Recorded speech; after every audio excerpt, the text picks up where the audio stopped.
بسم الله الرحمن الرحيم ولما جاءهم كتاب من عند الله مصدق لما معهم وكانوا من قبل يستفتحون على الذين كفروا فلما جاءهم ما عرفوا كفروا به فلعنة الله على الكافرين بئس ما اشتروا به أنفسهم أن يكفروا بما أنزل الله بغيا أن ينزل الله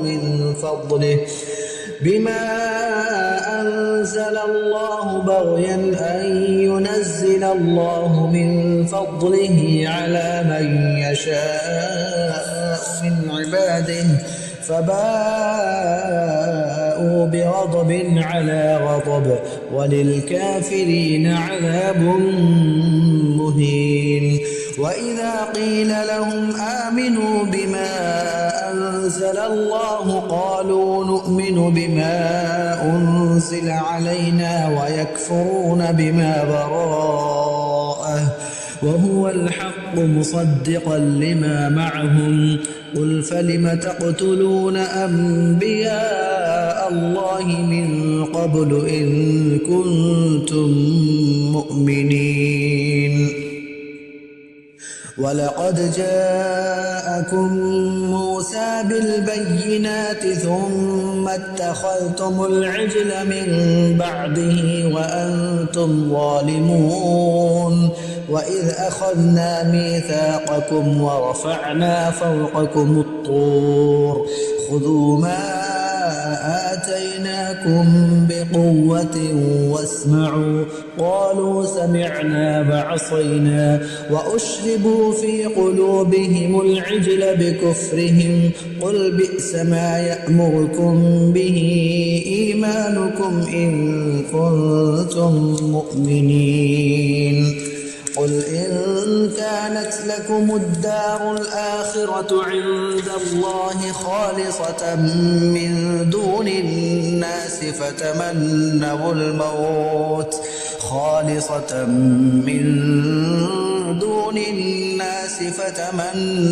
الموت إن كنتم صادقين ولن يتمنوه أبدا بما قدمت أيديهم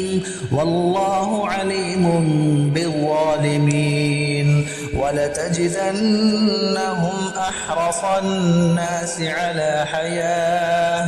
ومن الذين أشركوا يود أحدهم لو يعمر 1000 سنة وما هو بمزحزحه من العذاب أن يعمر والله بصير بما يعملون. قل من كان عدوا لجبريل فإنه نزله على قلبك بإذن الله مصدقا لما بين يديه وهدى وبشرى للمؤمنين. من كان عدوا لله وملائكته ورسله وجبريل وميكال فإن الله عدو للكافرين. ولقد أنزلنا إليك آيات بينات وما يكفر بها إلا الفاسقون. أوكلما عاهدوا عهدا نبذه فريق منهم بل أكثرهم لا يؤمنون. ولما جاءهم رسول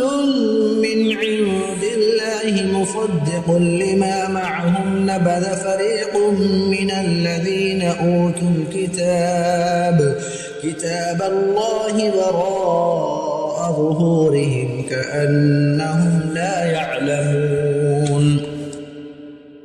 واتبعوا ما تتلو الشياطين على ملك سليمان وما كفر سليمان ولكن الشياطين كفروا يعلمون الناس السحر وما أنزل على الملكين ببابل هاروت وماروت وما يعلمان من أحد حتى يقولا إنما نحن فتنة فلا تكفر فيتعلمون منهما ما يفرقون به بين المرء وزوجه وما هم بضارين به من أحد إلا بإذن الله ويتعلمون ما يضرهم ولا ينفعهم ولقد علموا لمن اشتراه ما له في الآخرة من خلاق ولبئس ما شروا به أنفسهم لو كانوا يعلمون ولو أنهم آمنوا واتقوا لمثوبة من عند الله خير لو كانوا يعلمون يا أيها الذين آمنوا لا تقولوا راعنا وقولوا انظرنا واسمعوا وللكافرين عذاب أليم ما يود الذين كفروا من أهل الكتاب ولا المشركين أن ينزل عليكم من خير من ربكم والله يختص برحمته من يشاء والله ذو الفضل العظيم ما ننسخ من آية أو ننسها نأت بخير منها أو مثلها ألم تعلم أن الله على كل شيء قدير ألم تعلم أن الله له ملك السماوات والأرض وما لكم من دون الله من ولي ولا نصير أم تريدون أن تسألوا رسولكم كما سئل موسى من قبل ومن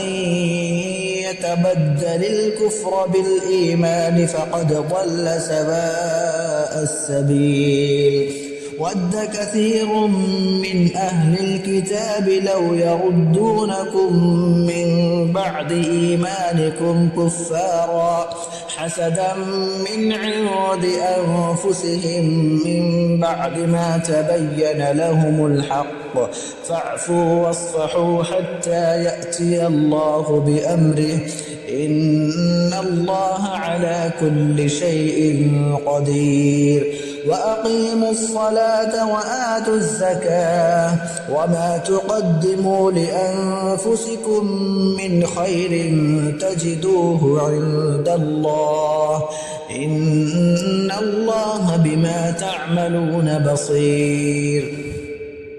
وقالوا لن يدخل الجنة إلا من كان هودا أو نصارى تلك أمانيهم قل هاتوا برهانكم إن كنتم صادقين بلى من أسلم وجهه لله وهو محسن فله أجره عند ربه ولا خوف عليهم ولا هم يحزنون وقالت اليهود ليست النصارى على شيء وقالت النصارى ليست اليهود على شيء وهم يتلون الكتاب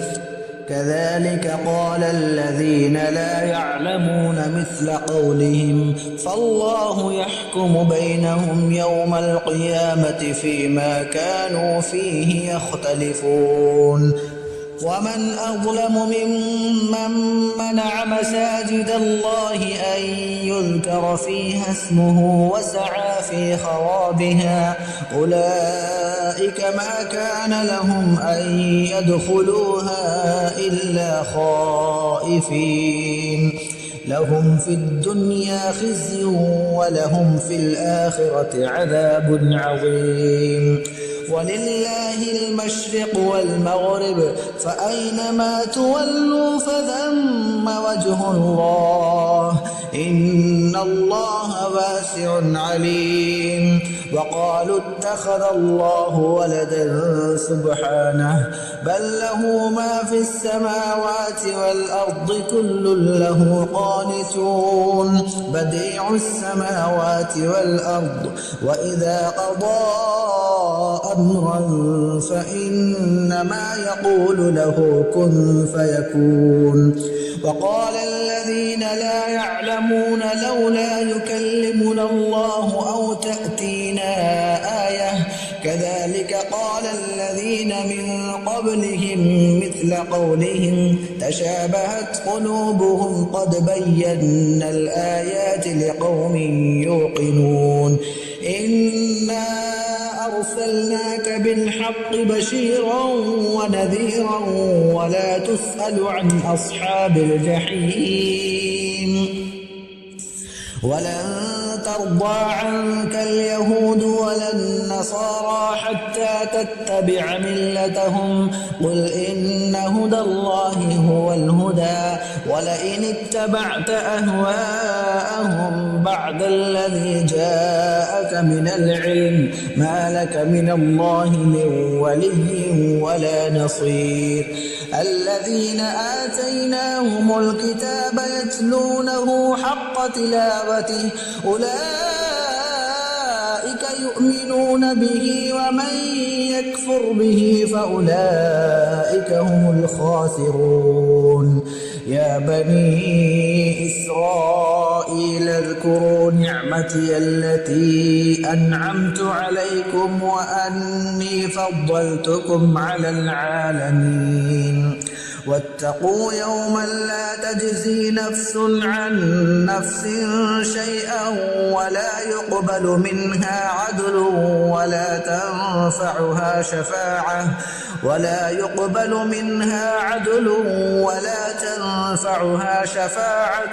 ولا هم ينصرون وإذ ابتلى إبراهيم ربه بكلمات فأتمهن قال إني جاعلك للناس إماما قال ومن ذريتي قال لا ينال عهد الظالمين وإذ جعلنا البيت مثابة للناس وأمنا واتخذوا من مقام إبراهيم مصلى وعهدنا إلى إبراهيم وإسماعيل أن طهرا بيتي للطائفين والعاكفين والركع السجود وإذ قال إبراهيم رب اجعل هذا بلدا آمنا وارزق أهله من الثمرات من آمن منهم بالله واليوم الآخر قال ومن كفر فأمتعه قليلا ثم أضطره إلى عذاب النار وبئس المصير وإذ يرفع إبراهيم القواعد من البيت وإسماعيل ربنا تقبل منا إنك أنت السميع العليم ربنا واجعلنا مسلمين لك ومن ذريتنا أمة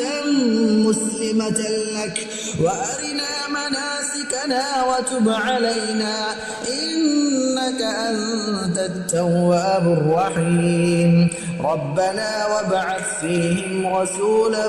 منهم يتلو عليهم آياتك ويعلمهم الكتاب والحكمة